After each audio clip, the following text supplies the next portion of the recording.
GTN media network નવા રંગરૂપ સાથે। નમસ્કાર, આપ જોઈ રહ્યા છો GTN ન્યૂઝ। આર્ટિફિશિયલ ઇન્ટેલિજન્સના જમાનામાં આજે પણ અંધશ્રદ્ધાનો ચકચારી કિસ્સો સામે આવ્યો છે। ધરમપુર નડગધરી ગામે સાદડપાડા સ્કૂલમાં રસોઈયા દ્વારા શાળા પરિસરમાં બે ભગત બોલાવી વિધિ કર્યાનો SMC સભ્યોનો આક્ષેપ। તો SMC સભ્યોએ ફરી પોલીસ મથકમાં લેખિત અરજી કરી 25 નારિયેળ 12 મરઘા અને એક બકરાની બલિ ચઢાવવામાં આવી છે। ભગત બોલાવી શાળા પરિસરમાં વિધિ કરાઈ, જ્યારે બલિની વિધિ શાળાથી દૂર નદી કિનારે કરાઈ। 1 થી 8 ધોરણની સ્કૂલમાં વિધિ કરવામાં આવતા બાળકો ભયભીત થયા। સમગ્ર પ્રકરણે જિલ્લામાં ચકચાર જગાવી।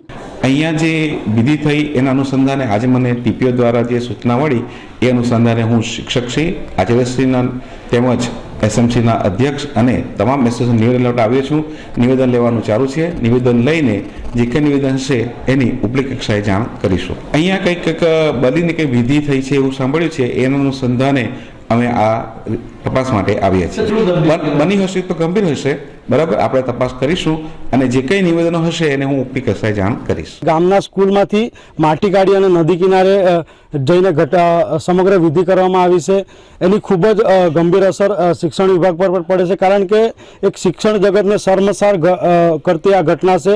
અમારા આદિવાસી વિસ્તારમાં એવા અનેક ભુવાઓ છે જે લોકોને ગેરમાર્ગે દોરી અને આ રીતના કૃત્ય કરતા હોય છે। મારે આપના માધ્યમથી અમારા સમાજના લોકોને ખાસ કહેવું છે કે જ્યારે અમારા વિસ્તારમાં કોઈને સાપ કાઢે ને ત્યારે પણ એ લોકો પહેલાં હોસ્પિટલ લઈ જવાને બદલે ભગત પાસે લઈ જાય છે અને કેટલાક લોકોના મૃત્યુ પણ થયા છે। માટે આવી કોઈ ઘટના કોઈને પણ સામે આવે તો તાત્કાલિક ધોરણે પોલીસ સ્ટેશનનો કે જે તે વિભાગમાં સંપર્ક કરવો જોઈએ। બાળકો માટે કેટલું ગંભીર કહે છે કે વિદ્યાર્થીઓ જ્યારે અહીંયા ખાડામાંથી માટી લઈ જતા હતા ત્યારે બાળકો કહે છે કે અમે પ્રત્યક્ષ જોયું છે। તો એ વિધિ કરતી ઘટના એ બાળકોના માનસ પર ખૂબ જ અસર કરતું હોય છે અને સાથે અહીંના જે શિક્ષકો છે એમણે પણ ધ્યાન રાખવું જોઈતું હતું કે જો સ્કૂલમાંથી માટી કાઢી રહ્યા હતા તો તમે શું કરી રહ્યા હતા અહીંયા। આવી રીતના વિધિ કરી અને ઘણી જગ્યાએ પૈસા ડબલ કરવાની વાત ચાલતી હોય। અન્ય કોઈક ઘરે બીમાર હોય તો એને દવાખાને લઈ જવાના બદલે ભગતો એમના પર વિધિ કરાવતા હોય, એવી અનેક ઘટનાઓ પ્રકાશમાં આવી છે। બિલકુલ કંકુ 12 મરઘા, એક બકરો, 25 જેટલા નારિયેળો, જે બિલકુલ માનવામાં જ ન આવે એવી ઘટનાઓ એ લોકોએ ત્યાં મરઘા। પ્રાથમિક શાળા સાદરપાડા કહેવાય, જિલ્લા પંચાયત ને જે અહીંયા રસોઈ એનું નામ છે ગંજુભાઈ ધાકલભાઈ ભોયા।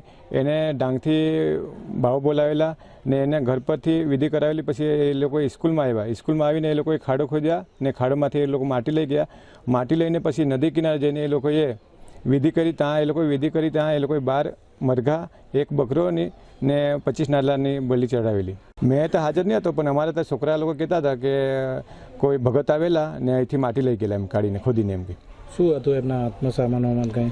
સામાન તો એના પેલું આવે ખોદવા માટે ટીકમ આવી હતી ને માટી ખોદીને એ લોકો લઈ ગયેલા।